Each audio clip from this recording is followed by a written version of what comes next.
Let's start with my favorite and your favorite, the Kalam cosmological argument. You wrote a book back in 1979. I can't believe it's been 41 years already about this argument. Can you give an overview of the argument for us?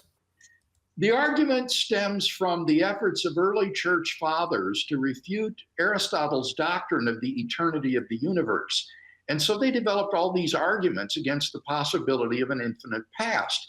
This then was absorbed by Islam when it swept over North Africa, and then was mediated back to the Christian West through Jewish philosophers and theologians who lived side by side with Muslims in Spain, and became the subject of great debate among Christians. So it is an argument that has tremendous intersectarian appeal. Some of the greatest fans of the argument today are Muslim apologists, oddly enough. That's right. And the argument has received, I think, a tremendous impetus in our day by the development of astrophysical cosmology, which suggests that the universe is not past eternal, as had been assumed since the time of Aristotle through the 19th century, but rather had a beginning at some time in the finite past. And so this has really revived the argument today. It basically goes like this: whatever begins to exist has a cause. The universe began to exist, therefore the universe has a cause.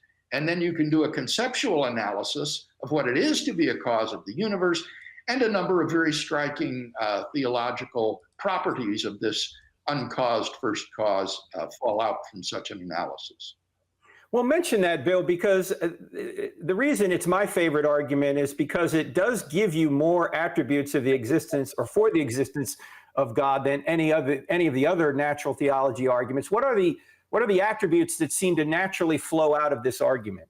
Well, it will give you an uncaused, beginningless, changeless, timeless, spaceless, personal creator of the universe with enormous power.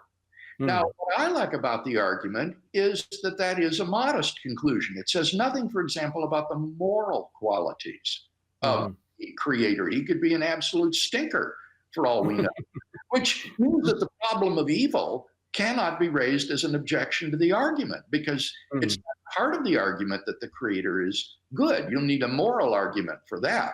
But as part of a cumulative case for theism, the Kalam cosmological argument gives you some of the most important theistic properties that there are.